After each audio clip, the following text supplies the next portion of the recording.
Sigison. I am a wildlife photographer, and Kevin asked me to talk a little bit about the last trip I made to the UK. Actually, very often it's a bit more exotic destinations like Madagascar or Africa of some sort. But last time I was in the UK to photograph the grey seals, and I chose to call this talk "Where the Gentle Giants Rule" because, like that, when you are on this beach amongst these giants. But first, I would like to talk about something completely different, actually. As I said, I'm a wildlife photographer, and when you say that you are a wildlife photographer, you are put in a box like any other genre of photography, like photojournalism or fashion photography or whatever. This box is, figuratively speaking, obviously, is quite small, and the walls of the box are quite rigid. Many people have quite a strong preconception about how the work and how the images are going to look before they have seen anything. We have always all seen the National Geographic and Nat Geo Wild on TV, or David Attenborough's documentaries on BBC, and so on. And that is wildlife photography or wildlife filmmaking for most of us, including myself, obviously. But I'm trying to move away from that sort of stereotype, or whatever we should call it, as much as I can.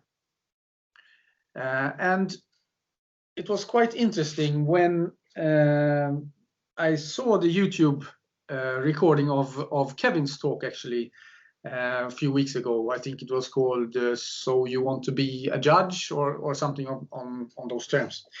And he talked about stopping power in images, or wow factor, or whatever we choose to call it. I'm not going to go into that deeply. Obviously, that was what Kevin did. But basically, images that stands out, that we stop those few extra seconds to look at and to think about, and for one reason or another. And I actually borrowed some of Kevin's slides, and I'm going to slide them through here. I'm going to ask you to think about a common factor on these photos. So here they come. I hope you don't mind, Kevin. No problem. And so it's good that at least they helped you. So think about the common factor on all these photos.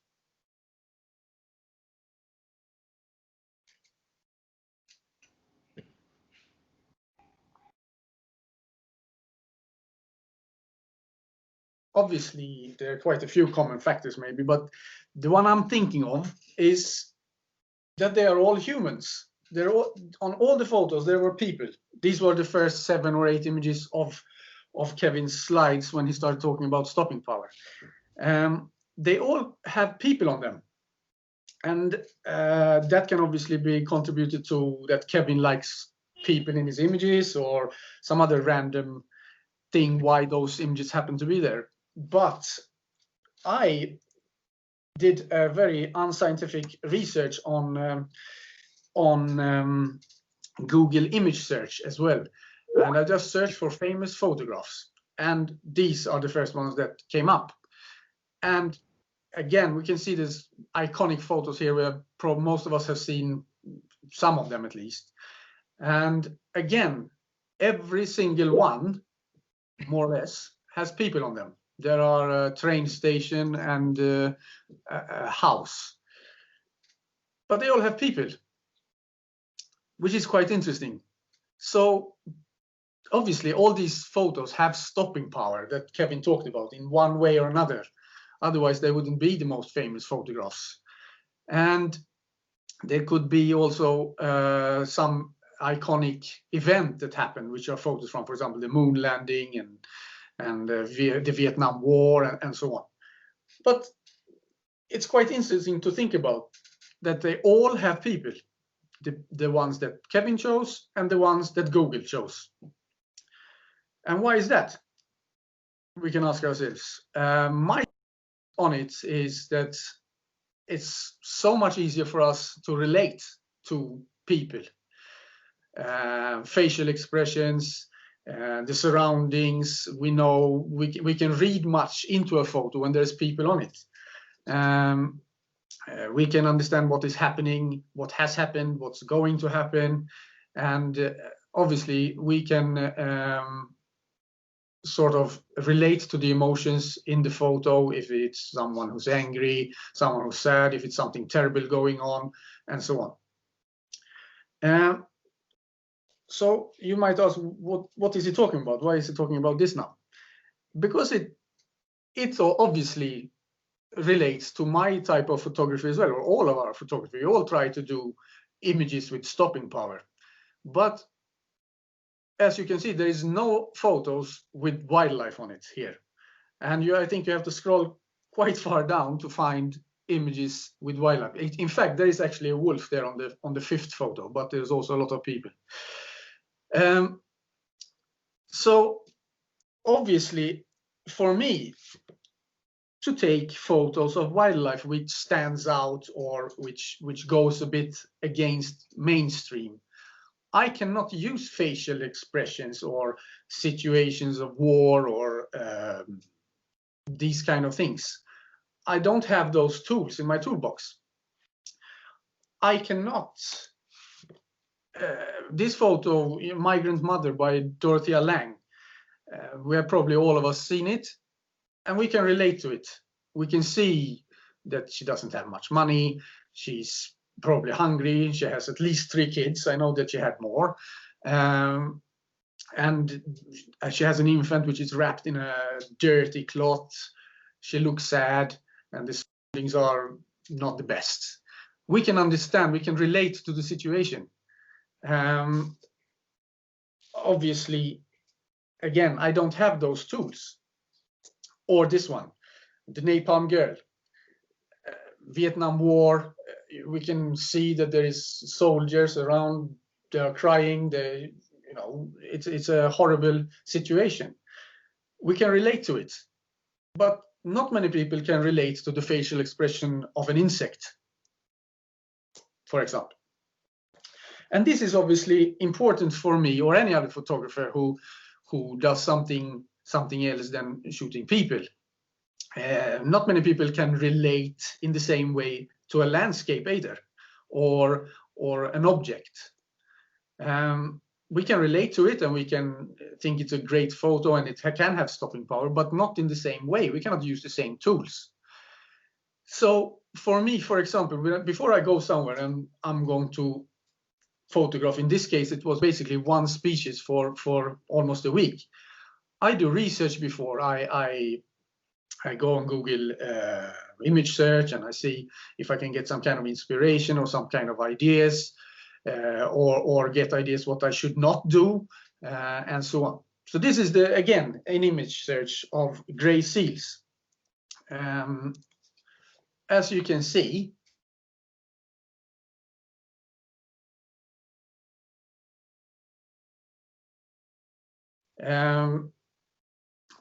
they are more or less the same colors, nothing out of this world.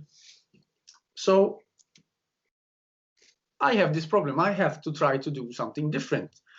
For me, if I'm going to take images of wildlife which stands out, obviously I cannot compare myself to Dorothea Lange or these other superstars, so to speak. But you have to have some, or I try to have some kind of ambition to do photos which stands out in one way or another.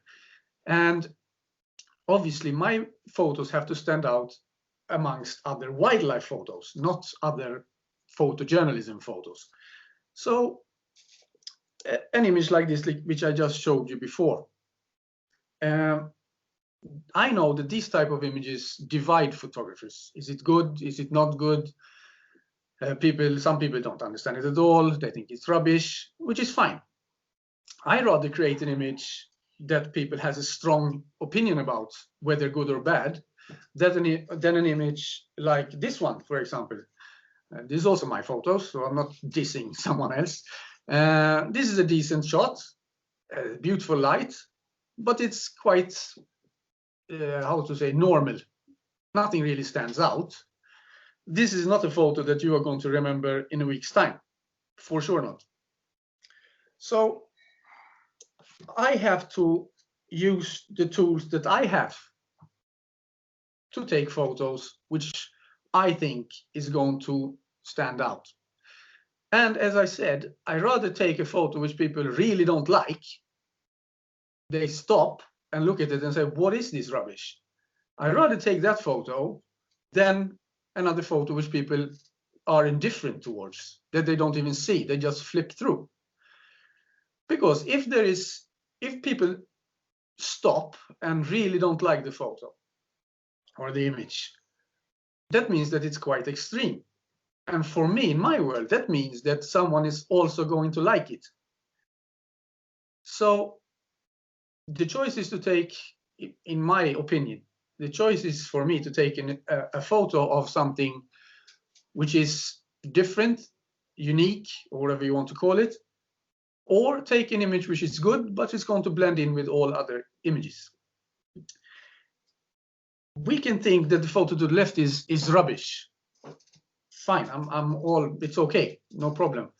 But I think we can all agree that it doesn't look like the right one or all the other images that was on the Google search. And for me, that's a good thing. So this was just a little bit relating to Kevin's talk about stopping power. What is stopping power is obviously different for every single person or every single viewer. Some people stop at the photo for one reason and some people stop at the photo for another reason. But I just wanted to relate back to that so people understand that, or we can, it's an interesting thought that the stopping power issue or thing is the same for me, but I have to use different tools. But enough of that now. So now we go to the trip to England. We went to Norfolk, which is 2-3 hours north of London, on the British coast, on the east coast. And we were there to photograph the pupping. They call it the pupping. Basically, the grey seal females, they come up on land to give birth to their young. And they are cute, which is a good thing when you're taking photographs of animals. But before we continue, I would like to, I took some video clips with my phone and some with the camera, and I put together like a 1 minute, I think it is, video, so you can see the surroundings and how it is. So you get a better idea of how things are when I'm talking. Here it is.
Yeah, that was just an easy small clips I put together earlier today. So basically, as you see the beach, basically thousands of seals come up on this beach. About 50,000 of 50% of the world's population of grey seals, they come up in winter all around the UK coast to give birth to their young and later on to mate and to breed for the next generation. And we, as you could see, we had quite some different conditions, weather conditions during our stay, which is great. I don't just want blue skies and sun. It's perfect to have. We had rain, we had sort of storm, we had hail, we had blue skies and sunshine as well. So you come home with a mixed bag of goodies. And you could see that at the end of the video, you could see it was quite windy and the sand was blowing everywhere, which makes for great photos. But it's not a very pleasant situation to be in with camera gear and so on. Basically, the first 10 or 20 centimeters from the ground, there was a sandstorm. So as soon as you lay down to get that low angle that most of us want when we shoot animals, you basically had sand blasted your face or the front lens of the camera and so on. So, and you had sand basically everywhere. But it makes for good photos. It kind of blurs out the foreground and so on. The first little guy we came across when we stepped onto the beach was this one. And he had this relaxed attitude towards the whole issue. He just turned his back and fell asleep. He didn't even open his eyes or anything. He was alive because he moved a little bit. But very relaxed attitude. This one just did it he just faced the whole thing straight on. They all have different ways of dealing with things and different personalities, so to speak, and everything. Every winter there is about 2,500, between 2,000 and 2,500 of these young which are born every year. And obviously we cannot just take pictures for a whole week of fluffy white pups, seal pups. It becomes a bit boring. So we had to try to mix it up a bit. And one of the which I knew was going to be a problem from the beginning is that they don't do much, to be honest. It's not like photographing monkeys in the trees or something like that, which is moving all the time and you can come up with creative ideas about new things and so on. It is it's easy to struggle with motivation and inspiration with these animals. One of the big issues with wildlife photography generally is you have three things. First, you have to locate the animals. Then you have to get relatively close to them.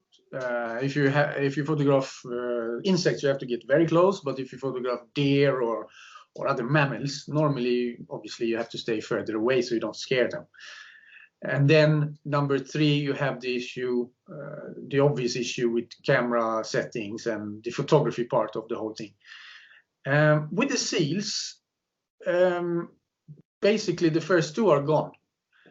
You know where they're going to be. You just walk down to the beach. You can go relatively close. They're not scared. So you basically have the third one left, the photography part of the whole thing. And as I said, the problem is that they don't do much. You have to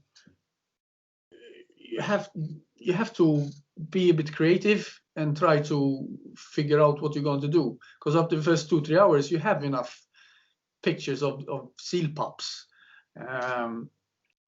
So you have a decision to make. Either you stay with one animal and wait for it to do something.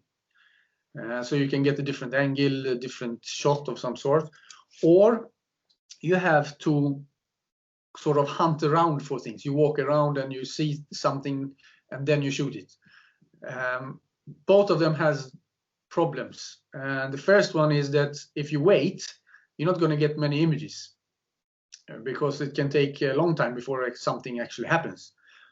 The good thing with that is that you can put your camera properly. You can put it on a tripod if you want. You can have a bean bag or whatever you like, and you can set your camera to the proper settings for the situation and the light and all that. If you hunt around for images, you walk around on the beach and you see someone moving and you kind of hurry there and you lay down, you can come home with more images, but you also have much less time.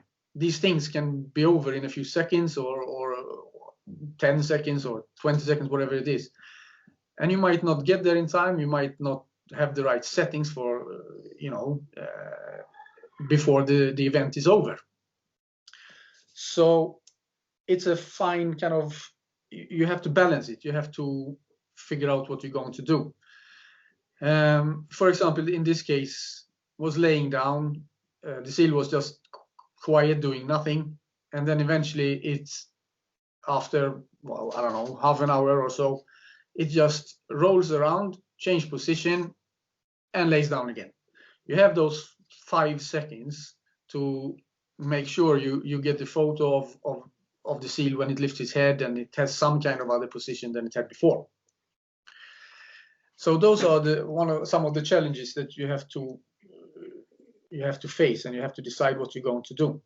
The good thing is, if you have, like I had, almost a week, you have the chance to do both. You can chance it. You can kind of figure it out yourself what you're going to do. If you're on one day in one place, you don't have much choice. You have to choose, and that's it. So yeah, pups. That was pups. But obviously, when there's the pups, there's also the mothers, the female seals. And since you want to come home with a mixed bag of photos, you have to try to mix it up a bit. And I tried to, I wanted to come home with some pictures of the mother and the baby, the mother and the child, so to speak. But it turned out to be very, very difficult, because they're not always next to each other. They can easily be 10 meters apart, or 15 meters apart, or 5 meters apart, whatever.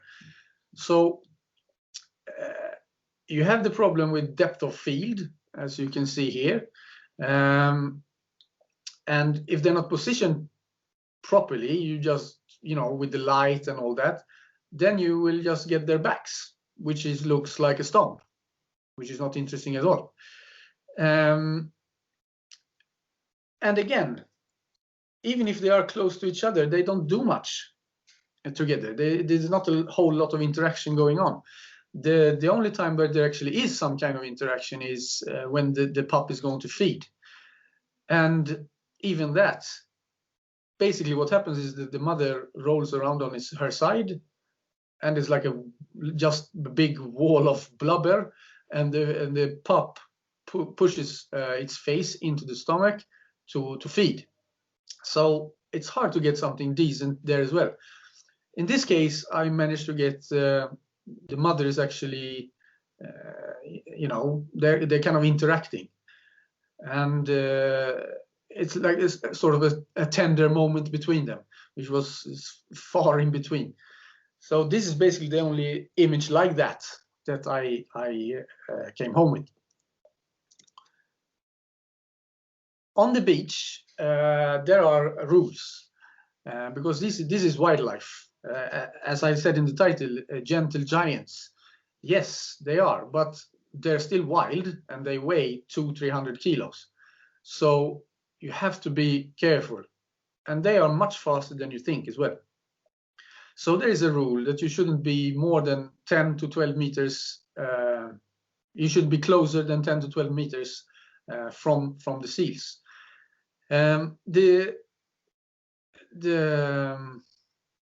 That's obviously, as I said, for your own safety, but also for the pups, because the pups are, when they're very young, the mother can actually abandon them for various reasons. One of the reasons is if they get too stressed. So if you're too close to the pups, the mommy gets so scared and so anxious and stressed that she can actually abandon the pup. And that's the last thing we want, obviously. So you have to try to keep a respectful distance for your own and for their sake. So then this image comes and you wonder, what is he talking about? What happened here was that we were actually photographing another seal. I think we were 3 from our group photographing a seal the other way.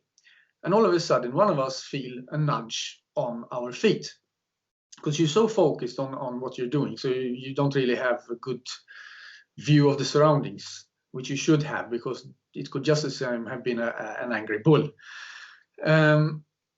So what happened was this pup came and nudged us in the back and in the shoes. And at that point, we should have just stood up and moved away. We did not, because this pup was not angry, he was not anxious, he was not scared, he was just curious. And the crucial thing, he was already weaned. His mother was already gone. Because what happens is that the mother feeds the pup for about 3 weeks. And then they just leave them on the beach and they have to fend for themselves. And this happened a few times during this visit. And I actually think that these pups feel sort of lonely. They have been with their mothers from when they were born, and all of a sudden the mother is gone. And we are not big bulls who attacks them and shushes them away, because if they approach another seal, they're going to be shushed away. So I think he was actually curious, and it happened a few times. They sort of ran after us, and so on.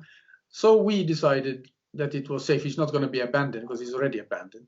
As you can see, he's already having his adult coat. The front part of him has the adult coat, and the back part is the furry, fluffy puppy coat. And so his mother has already left. So we decided to take a few shots, 1-2 minutes, and then leave. And like that, you get different types of shots as well. You hurry up to put on the wide angle instead of the 300 or 400 or 500 millimeter telephoto lens, and you get different shots. This, in fact, is not from that occasion. This is taken with a telephoto from far away, but it's still a close-up. Or you get pictures like this. But as I said, you have to be careful. You have to know what you're doing, because if you do that with a younger seal, you might risk that you kill it, basically, because his mother leaves him alone. So back to the pups. These images, as I said before, it's hard to find the seals actually doing something instead of just being a fat blob on the beach looking like a stone. This little guy was amazing. Instead, he was just moving constantly, doing funny poses, and in great light and everything. And these images actually went sort of mini viral in the beginning of the year. I sent it to a UK news agency, which then sends it out. They write up some kind of story, and then they send it out to news papers and magazines, online magazines, and so on around the world. And there was loads of outlets that took up this image. Some of them paid for it, and some of them obviously stole it straight off. But it was actually in this series of images were in all kind of places, in Taiwan, China, Japan, Brazil, Colombia, UK, Europe in general. There was all over the world in different places, which was obviously fun. As I said, this is not a masterpiece of any sort, but we saw they are there to give birth, and this little one is not very old. They still have blood from the birth, still wet with amniotic fluids, and it couldn't have been more than an hour or so old. And we saw a number of these, and we saw obviously the remains of births, like this is after birth, not very pleasant, but it's interesting. And many births were happening constantly, obviously. We also came across this, which was quite remarkable. These are twins, which happens extremely rarely, apparently, in seals. We talked to the wardens, because there are wardens walking on the beach, making sure that people and the seals are safe. And we talked to the wardens, and many of them walk there every year, and most of them had never seen any twins. So we were quite lucky to have seen this. So we had talked about the pups, and I showed some pictures of the females. Here is another female looking ladylike.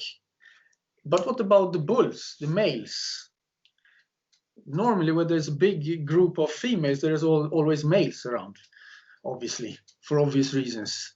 And so even here. And why are they there? Because they're not giving birth, are they? No. So what happens is that the females give birth, and around the same time, they become ready to mate again.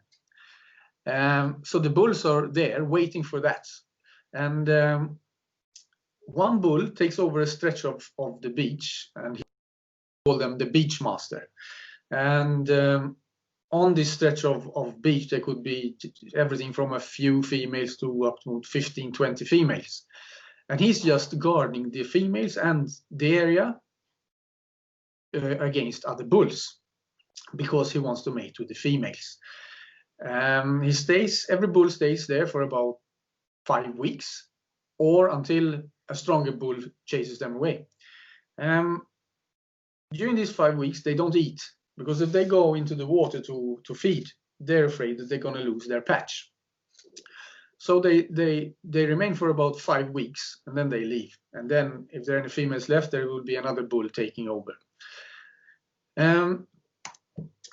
Obviously, there's constant battles between bulls, younger bulls, smaller bulls trying to sneak in to get a sort of piece of the cake. And the beach master then is fighting them all off. Most of the time, it's just a few seconds until the smaller bull realizes that he has nothing to do there, and the bigger bull chases him off. And this happens constantly. It could be, as I said, just a few seconds, or sometimes a minute or two going on. And it can be quite fierce.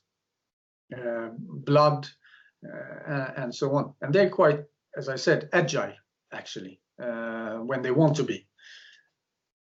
And you try to get images of that as well, obviously, because that all of a sudden there's something going on. So you get quite excited.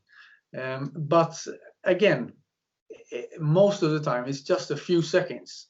So if you're not able to read the situation or the signals that's going on, you're going to lose it.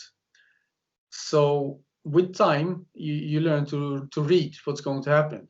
You know who's the beach master of that stretch. You see another bull sort of sneaking up, very often from an angle where the beach master is not going to see him, and boom, then it happens, and in 5 seconds it's done. Most of the time, we saw a few longer ones as well, but there are few and far between. It's like any other animals, lions or any other big mammals, deer, whatever. They don't want to fight. They fight because they have to. They fight because they have to breed, or they want to breed. If they feel that there's nothing they can do, the other one is too strong, they just give up immediately, because they don't want to get hurt. Because if they get hurt, seriously hurt, they will die. They will not manage to catch food for themselves, and they will die. They have no one to help them. It's not like a community of some sort. So they're very careful. Same with lions or deer, red deer in Scotland, for example, when they come and fight with the big antlers. If they're equally matched, there can be a fight. It can be deadly. But the vast majority of time, it's just a brief squabble, and then it's finished. As I said, it could be quite bloody. Most of these wounds are superficial. They have thick hides, and you know, it's most of the time worse than it is.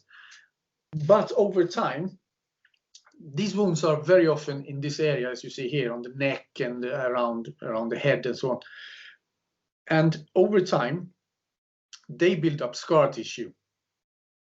The older the bull, the more scar tissue is going to have. And that helps him as well, because with more scar tissue, the skin gets thicker and thicker and thicker. And with time, that helps as well, because it will be harder for his opponents to actually do him harm. As I mentioned before, they are faster than we think, much faster than we think. And I doubt that you or anyone would be able to outrun them if they really want to catch you. Number one, it's deep sand where you're going to run. You have, you know, clumsy boots, big clothes. You're not the fastest. And they kind of roll their body. You can almost see it on this picture. If you follow the lines of the movement, you can see almost how it moves. Obviously, it pushes forward with the front limbs or the arms, if you want, and then rolls the body. It becomes almost like a wheel, and they're fast. And it happened a few times that, not that they got angry with us, but if you happen to be in between two bulls and one bull decides to go for the other, you better make sure you get out of the way, because they're not going to bother about you. They're just going to basically run over you. And so you have to be able to sort of read the beach when you're there. You don't position yourself between the female and the pup, preferably not between two big males, and so on, and not too close to them, and so on. You have to follow these kind of rules. And as I said, the males are there for the females. And when the female has given birth, nursed the pup for approximately 3 weeks, she's more or less ready to mate again. And then they have 11 months. They're pregnant, so to be, so gravid, it's called for animals, for 11 months. And then they come back again next year, and the whole circle starts again. Yeah. Oh, I was going to say something. Yeah, and the bulls are obviously in waiting constantly, and very often they're a bit sort of too eager, and the female chases them. They're much smaller, but the bulls know that you know, again, they don't. Even the small one can hurt them, and they don't want to get hurt. So most of the time they give up. They just wait for another day or two, and they try again and try, you know, until the female is ready to mate again. But what happens with all the bulls that are not allowed to mate? Because obviously, if there is one bull who mates with 15 females, there's going to be a lot of bulls or males which are unlucky, so to speak. What happens is that they normally group up in another place on the beach and form sort of bachelor herds, or bachelor groups. And they stay there in the hope of that the beach master maybe leaves, and they can quickly take over his females. Because eventually he will leave, because he cannot stay without eating for more than 4 or 5 weeks. And then they can sneak in, or they can try to find a female which is far away, which which is not guarded closely enough by the beachmaster, and hopefully she will mate with him. So they're there waiting. And as I said, they look like fat blobs on the beach, looking like stumps. So on this picture, if you actually close your eyes a little bit, it looks like stumps. So if you're far away, you will not see that there are seals, if you don't know that there are seals there. So although they are black against this light sand, they're actually quite well camouflaged just by their shape. So monochrome. I like monochrome images of animals. That's another thing. Animal photography or wildlife photography are not very often monochrome or black and white. Due to maybe tradition, maybe very often when animals are colorful and we want to show off the colors of a parrot, for example, or some insect or birds or whatever it is. But sometimes monochrome, I think, can be very good for animals, especially in this case, because UK in winter is not very colorful. We have sort of a dull sky, dull sea, dull sand, and then we have a shape of a seal. Yes, the shape of the seal is also a problem, because if it doesn't do anything, it's just the shape of a stone or a rock. But if it lifts its head, lifts up its flippers, or do something, all of a sudden we can get a recognizable shape. And then we can work with black and white or silhouettes, for example. Here is another maybe unconventional wildlife image, using longer shutter speeds, moving the camera whilst taking the shot, which we call the ICM, intentional camera movement, and obviously in this case underexposed, low key. You get images which are not conventional. This will never fit in a wildlife documentary or wildlife guidebook or anything like that, which is fine. But it's more on the, again, you can like it or not, this is not my point.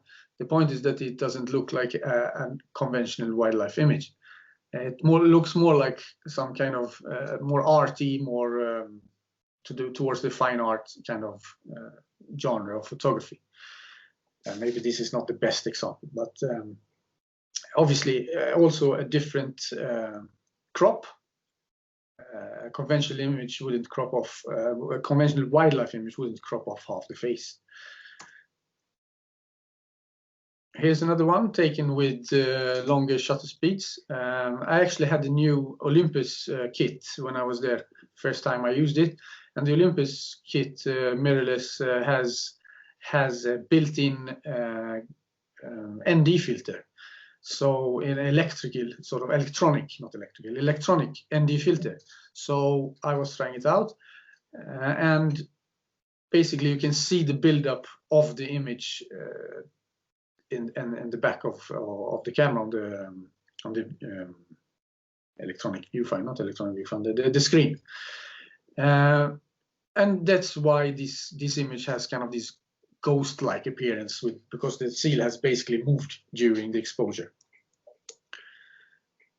Another black and white image. In this case, it's looks maybe like wide angle, but it's not. It's a telephoto shot, but from very far away, to get this relatively simple image. But it's not easy to. It might look easy, but it's not very easy to take this image, because very often you have other seals in the way, especially since it's so far away. There is a big possibility that you have other seals in between, and also to be able to capture them when they're actually fighting or squabbling. In this case, it's not easy to take the image. Is easy, obviously, but to be there in the right time is quite takes a bit of patience. Here we have another, maybe even more extreme version of the previous one, where you basically only see almost a shadow of the seal. Again, this is sort of like a ghost-like shadow. Another black and white shot with a bit of depth in it. There is the seal pup in the foreground, another seal silhouette further back, and the sun straight in your face. As I said, it's a problem. Their shape is a problem. This, if you don't know that there is a seal, you probably don't know. You don't realize that it's a seal. If I just show you this picture, you would wonder what that. You would probably wonder what that is. So I took this image because, or I included this image to show that it is a problem, and it's something that you have to deal with when you're there. If it lifted up its tail, or if it flippers, it would be more easily recognizable. Another pup shot, a young one. He's not angry, even if it looks like it. He's just yawning. And this is obviously taken with a wider angle, which is nice as well to mix it up a bit. You get the sky into the picture and so on. Then we come to this. The light, like any other photography, light, we always say light is important for photographers, and photography means painting with light, and obviously it is, and so even for us wildlife photographers, obviously.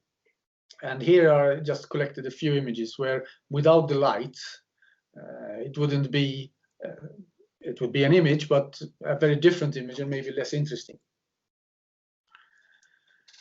This is taking the last rays of sunshine in the evening before we're going home.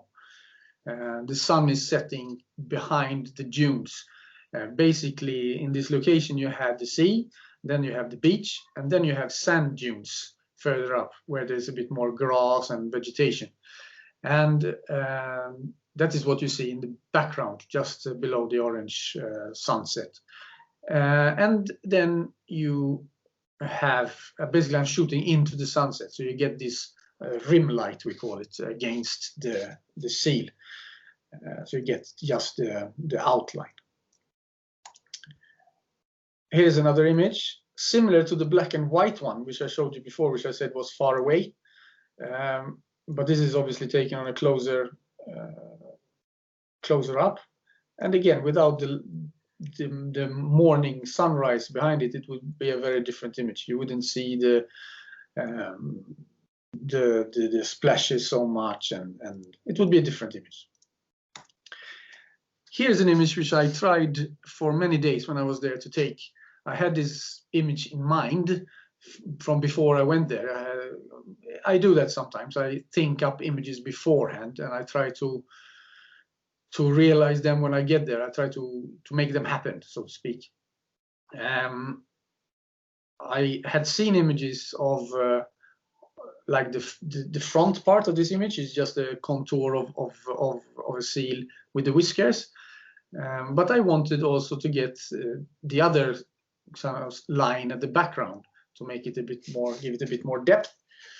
And for that I need minimum of 2 seals, which makes things a bit harder because the seals have to be with the right distance in between them, so they're not too far away, and the second one, the further away one, is not too far away because then it will just be totally blurred out, and it's not too close because I didn't want it just as sharp as the front one. And they also have to be in the right line towards the sun. The sun is setting in this case, and it has to be in a place where the sand dunes are not too high at the back, because then the sun will set higher up in the sky, if you understand what I mean. I needed low sand dunes at the back so the sun can come further down before it's gone, and to get these again rim lights again, to show the contour of the animal. And it took quite some time. This was the only time during the whole week that I managed to find 2 animals in the right position at the right time, not in the middle of the day, but the last 15 minutes of the evening. And no sand dunes at the back, or very low sand dunes, and so on. And here comes the last 2 shots. Here I showed you another picture in black and white before, where I said there was a bird on it. I said if I wasn't speaking about seals now, you wouldn't realize that it was a seal. In this case, it's a similar image, but here you will realize that it is a seal, even if you don't, if you're not listening to us talk about seals, so to speak. And again, the light is making the image. It would be quite a boring image without the sunset. And I'm finishing off with this sort of yoga advertising style image of the same seal in the same position or in the same location. And yeah, that was it. Well done, Johan. Thank you. As usual, interesting images, different viewpoints, and a different take on wildlife photography. Thank you. Anybody would like to ask questions to Johan? Johan, just open the mic.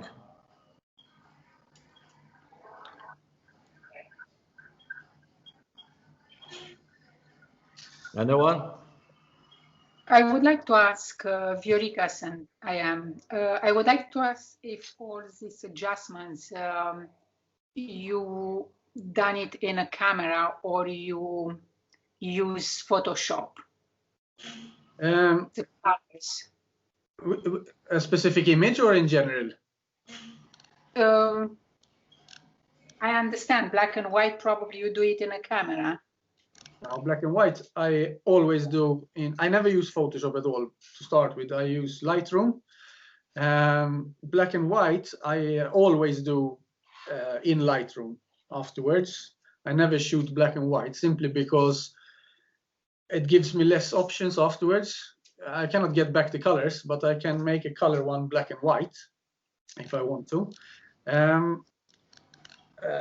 I often use double exposures, for example, and that is done in camera, obviously. In the same place, one shot after the others, and the camera merges them, and you get out one image. I don't sit and do that in Photoshop, not because I have anything against it, but I don't like it. Then long exposures obviously create these ghostly kind of like images with lines where there shouldn't be and so on. But in general, I don't think I do much in Lightroom post-processing. Actually, most of the time it's things that would be done in a dark room. Global changes like some saturation, contrasts, and so on, and some vignetting sometimes, dodge and burn, and these kind of things. But nothing. I don't remove things. I don't add things. I don't put one picture on top of the other or anything like that. Thank you. Johan, just a comment on when you started off, and you were talking about the wow factor, etc., and people. I went into that quite in depth, and it's actually from a lot of research done by others. Even it's quite proven that most people, I don't know the percentages, but the vast amount of people like to see people in their picture, so they relate, as you said, to themselves. And quite close after are pets, so animals come quite close as well. In that factor, but then, as you said, you have to lift up animal pictures that little bit extra, so that it's not just a document, but something different. Yeah, and obviously, as I also mentioned, some animals are more interesting than others. obviously pets, cats and dogs is that most probably 99%. Cats and dogs, because we can relate to them because we have them at home. We've had them for centuries at home, but very few people can relate to a deer or to a chameleon or anything like that. So again, I feel that the pets, as you said, it's again related to humans because it's the pets that we have at home. Yes, in fact. Somebody is asking, Joseph Magri has asked, can we have an idea of the type of settings you use on location? I don't think, depends a lot on things, but can you answer? It's impossible to say because every photo is different, obviously, but normally what I have is I shoot normally in shutter speed mode, shutter priority mode, or aperture priority. I used to shoot only in aperture priority, but I'm sort of changing to use shutter speed mostly. And when I use aperture priority mode, I always have the shutter speed priority mode set to 1/30th of a second.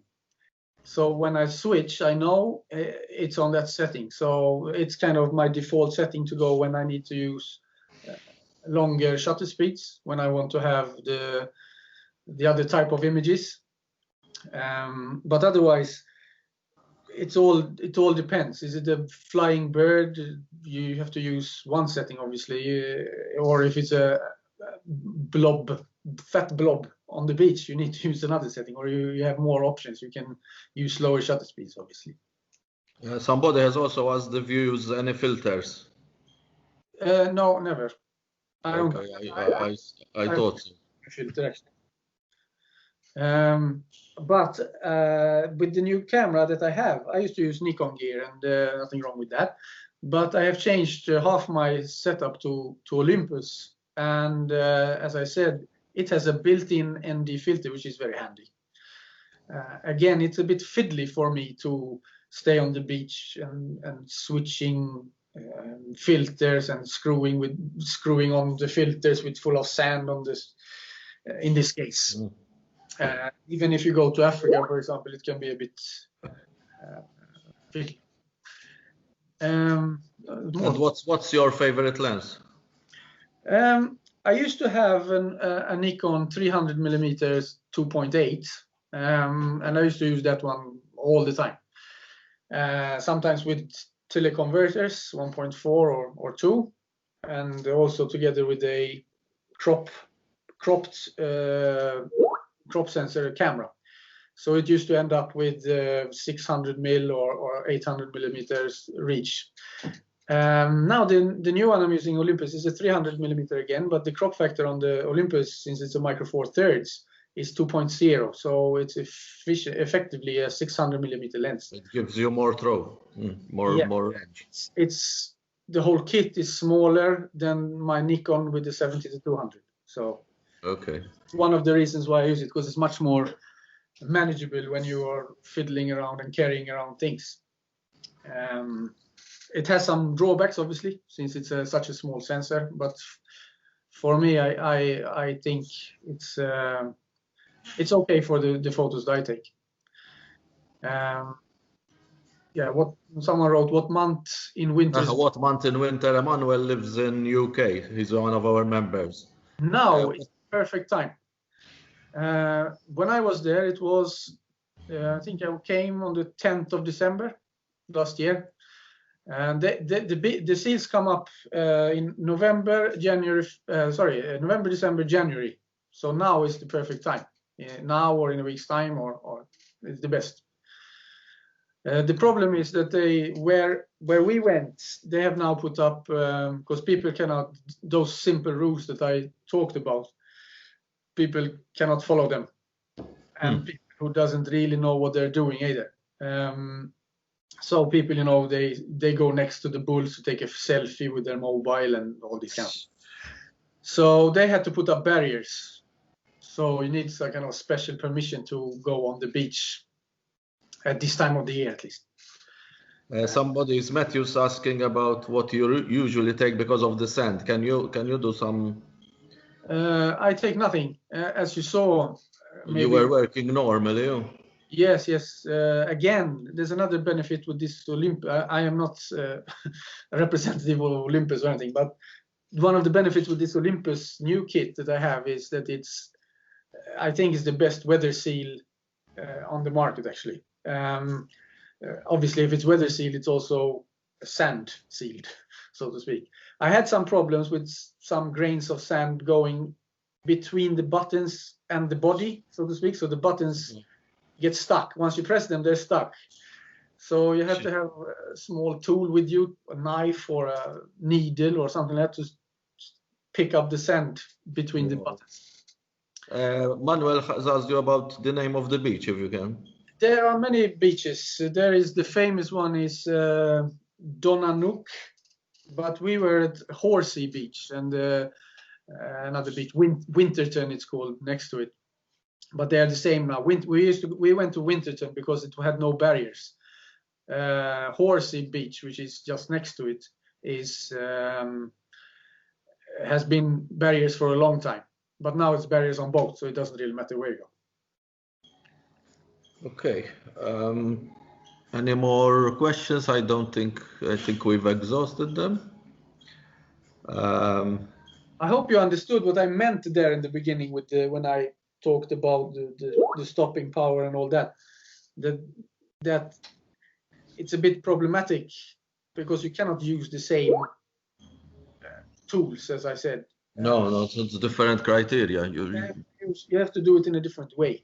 And that's why I wanted to bring it up, because it was quite an interesting talk there that you had, Kevin. And I think it's very important that it's easy to fall into these, not traps. Cliches. And yeah, that you just go and do what everyone else does because it looks good, but is it useful?